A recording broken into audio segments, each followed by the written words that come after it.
Olá, bom dia.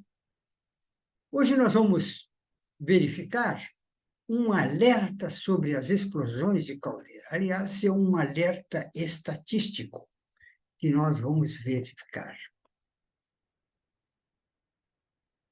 Então, estatísticas publicadas nos Estados Unidos a respeito de explosão ocorrida em caldeiras em um período de 3 anos mostra que dos 3.000 casos pesquisados, cerca de 2/3 destas foram em caldeiras a fogo tubulares e 1/3 em aquatubulares.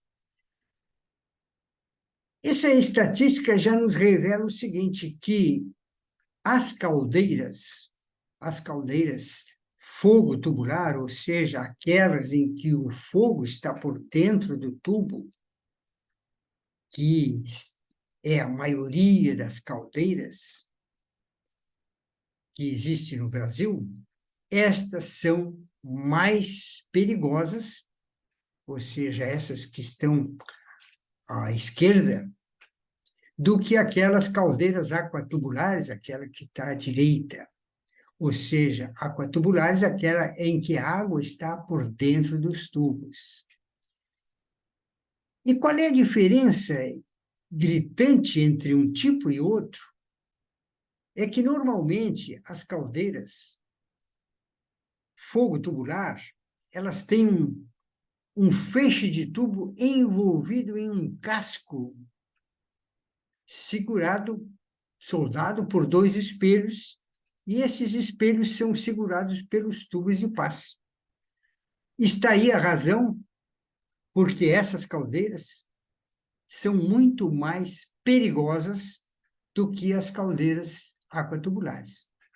Porque as aquatubulares, a chama toda está ao redor do tubo, na parte externa do tubo, e a acumulação de vapor é num receptáculo, ou seja, num vaso de pressão em cima da caldeira.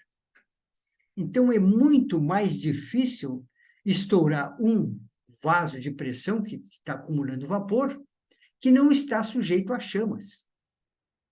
Ao passo que, nessa caldeira fogo tubular que nós temos à esquerda, nós temos a bucha de fogo, que é um casco onde internamente está o fogo e a água está pelo lado de fora.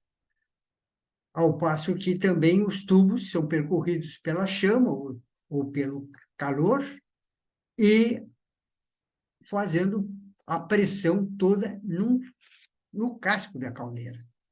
Okay? As causas apontadas são projeto de construção inapropriado, 4,2%. Instalações inadequadas, 5,6%. Defeitos ocorridos durante a operação, 10,8%. Falhas humanas decorrentes de manutenção e inspeção desqualificadas, 64,5%. Então, vejam bem, a grande maioria das caldeiras que explodiram nos Estados Unidos foi por falha humana. Outros, 14,9%. Então,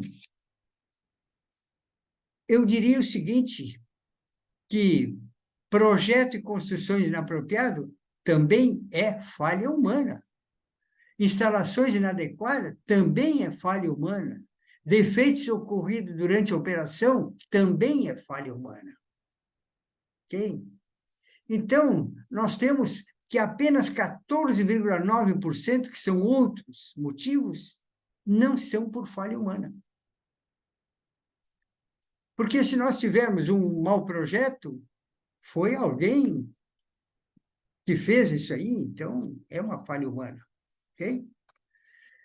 Experiência de autoridades tidas como expert em explosões de caldeiras apontam como defeito principal a crença dos usuários de que uma caldeira construída dentro de padrões avançados e cercada de controles automáticos de última geração não necessita a atenção de especialistas ou técnicos qualificados.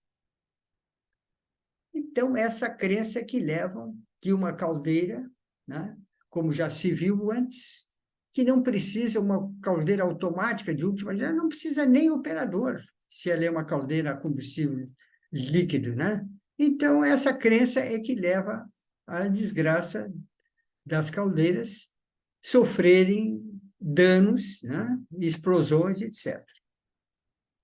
Como resultado, não existe padronização nas manutenções, reformas ou operações, que na maioria das vezes são executadas por pessoal não credenciado e sem o mínimo conhecimento de normas, não aplicando verdadeiro dimensionamento ou qualidade onde é requerido.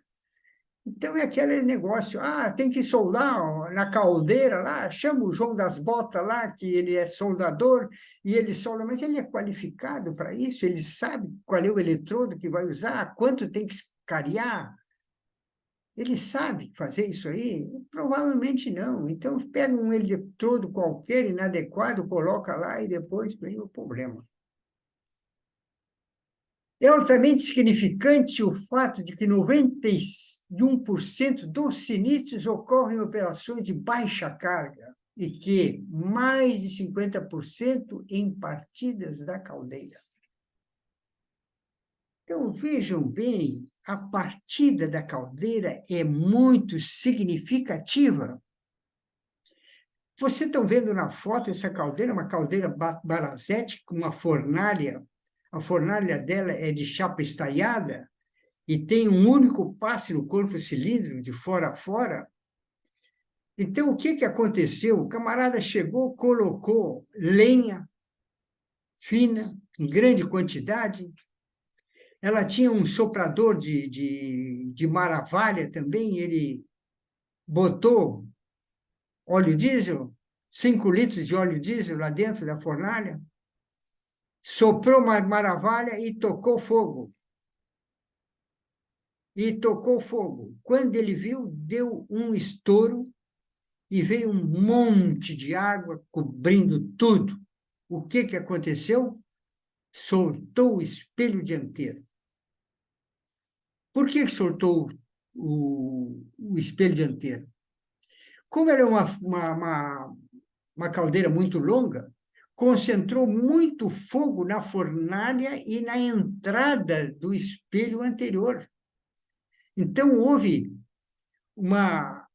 um diferencial de temperatura tão grande que abriu a solda que conectava o espelho no casco em toda a volta. Ele separou mais ou menos umas 2 polegadas o espelho com os tubos do casco. E isso foi uma situação que não apresentou um risco de explosão, porque recém ele estava colocando a lenha. Então, vejam bem, para iniciar o fogo, nós devemos iniciar lentamente, aquecendo, com o exaustor ligado, para que o calor se espalhe em toda a caldeira, não tendo um diferencial de temperatura entre os seus elementos.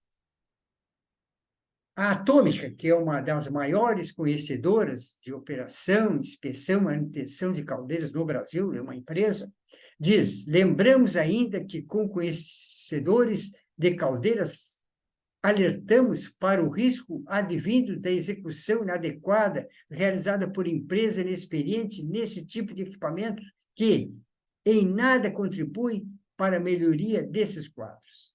Então, o camarada chega, tem um problema numa caldeira, tem que fazer uma troca de tubo, tem que trocar um meio espelho, alguma coisa assim, e ele pega uma empresa qualquer dessas de manutenção, que não é qualificada para trabalhar em caldeiras, seus elementos não são conhecedores do mistério de trabalho em caldeiras, e fazem porcaria, evidentemente, e aí resulta em um sinistro, provavelmente.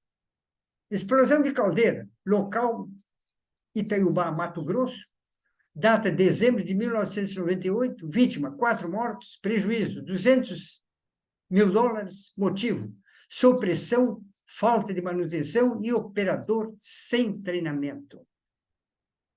Essa era uma caldeira Barazete com com fornalha estaiada, vocês estão vendo ali como ficou a chapa da fornalha. Eu conheço bem, é 5/8 de polegada, toda estaiada. Cada estal ele é responsável por segurar a pressão no máximo de 200 milímetros, 200 centímetros quadrados. E quando um estal rebenta, ele transfere a parte que ele estava resistindo para o outro, que também não aguenta, e vai arrebentando que nem um feixe eclair. Abre de fora a fora, resultando que vocês estão vendo na foto. 3 trabalhadores ficam feridos após a explosão de uma caldeira dentro de uma fábrica que produz sabão, detergente e velas, no bairro Novo Horizonte, em Feira de Santana. Aqui é um estouro de fundo de fornalha. Vocês estão vendo que é uma caldeira a óleo, e a tampa traseira passou e derrubou toda a parede, uma parede de tijolo maciço, vejam bem, que é de grande resistência, mas o impacto foi tão forte que jogou a caldeira, a muralha toda, né? A parede em si, muito longe. E nem aparece a tampa, né? Ok? Muito bem. Ficamos por aqui, vamos para o encerramento.